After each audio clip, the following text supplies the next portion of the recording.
हमारे साथ बात करने के लिए सासाराम सांसद मनोज कुमार जी हैं। बिहार राहुल गांधी भी पहुंच रहे हैं और बिहार में 2025 विधानसभा चुनाव अब नजदीक है।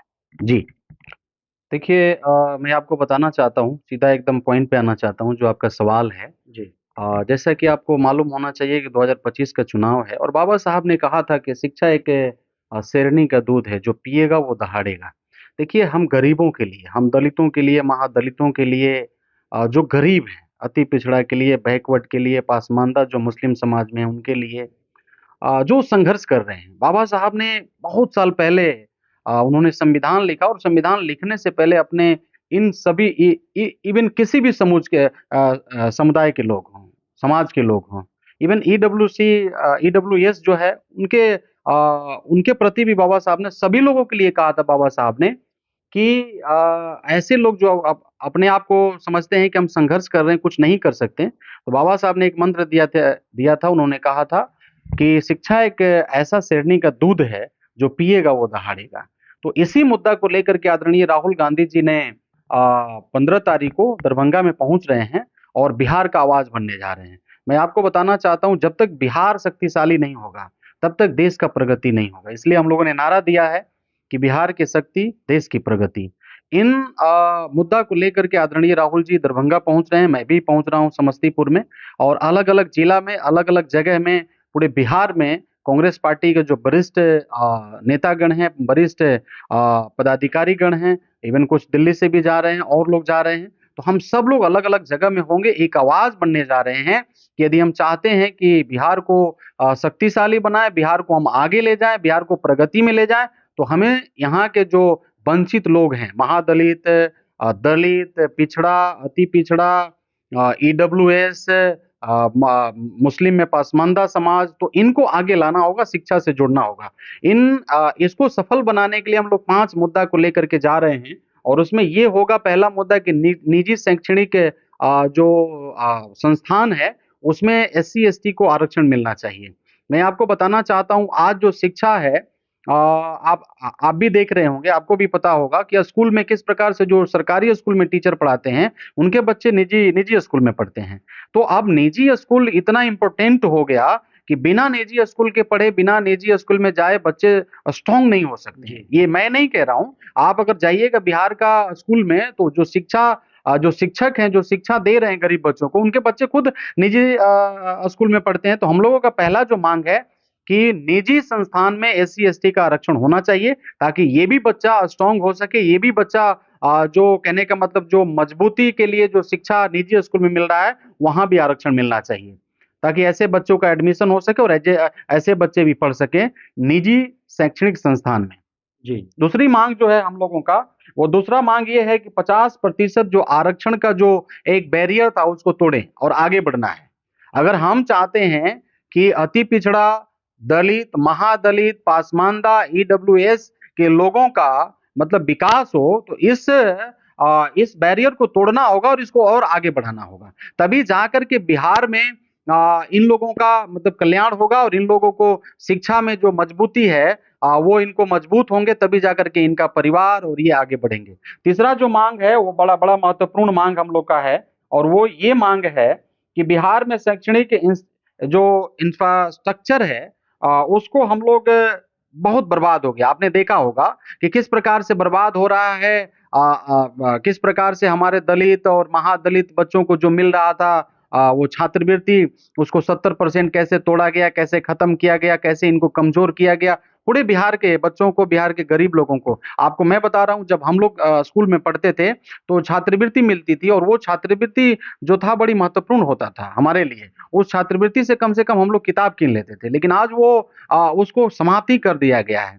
तो ये मुद्दा होगा जो बिहार में लेकर के आदरणीय राहुल जी और हम लोग जा रहे हैं, और बिहार के हर कोना में हम लोग बिहार के लोगों का आवाज बनेंगे, गरीबों का आवाज बनेंगे, और इन सब लोगों का मुद्दा को हम लोग शिक्षा में चाहते हैं कि ये मजबूत हो और शिक्षा में मजबूत होकर के आगे बढ़े।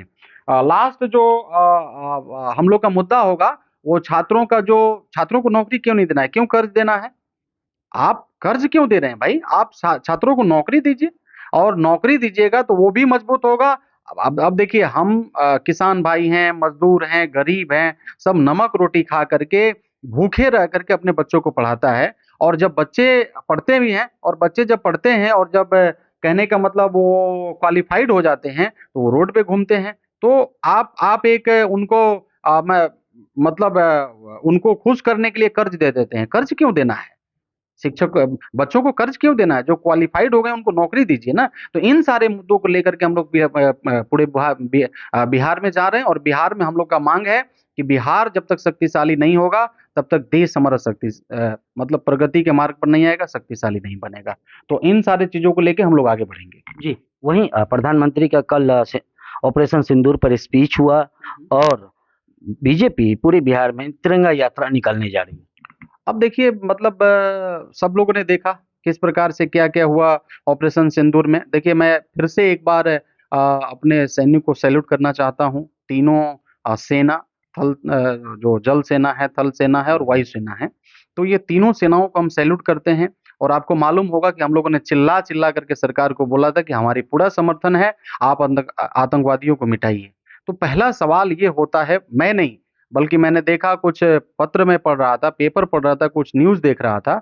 सेना प्रमुख का जो पूर्व सेना प्रमुख हैं, बीपी मित्तल जी और मनोज जो जनरल साहब हैं, इन लोगों का सवाल था कि अब ऐसा मौका कभी नहीं आता। हमारी स्थिति मजबूत थी, हम मजबूती से बढ़ रहे थे, सेना भी मजबूती से बढ़ रहा था। हैरान हो गया लोग कि क्या हुआ और ये संघर्ष विराम हो गया। एक चीज़ और मैं बताना चाहता हूँ कि संघर्ष विराम हुआ और उसके 2-3 घंटा के बाद में पाकिस्तान ने क्या किया, उल्लंघन किया। और आप यहाँ हम सब लोग यहाँ कह रहे हैं कि वो गोली चलाएँगे तो हम गोला चलाएँगे तो कब चलाएँगे? मतलब ठीक है उनका अपना पार्टी है, तिरंगा यात्रा निकाले, क्या निकाले, लेकिन देश को पता चल गया है, देश को मालूम है कि इस युद्ध में क्या हुआ है। ये 3-4-5 दिन का जो युद्ध हुआ, उसमें क्या हुआ? अभी तो देख रहा हूँ मैं सोशल मीडिया पर कि पाकिस्तान के लोग हम लोग का मज़ाक उड़ा रहे हैं। वो लोग चाय पी रहे हैं और कह रहे हैं कि इस्लामाबाद तो खत्म हो गया यार, हम लोग चाय कहाँ पिएँगे? मतलब इस प्रकार से लोग, मेरे पास वीडियो है, इस प्रकार से वहाँ के लोग मज़ाक उड़ा रहे हैं। दूसरा चीज़ ये है कि आपने ट्रम्प जी का भी आपने ट्वीट देखा एक्स पर, क्या उन्होंने जी। क्या-क्या किया। तो इन सारी चीज़ों को देश को बताने की ज़रूरत नहीं है। देश के लोग जो हैं अवेयर हो गए हैं, शिक्षित हो गए हैं, उनको पता है कि क्या हो रहा है, नहीं हो रहा है। आप तिरंगा यात्रा निकालिए, आप मतलब हमारा देश का तिरंगा है, उसके लिए तो हम लोग भी जान दे सकते हैं।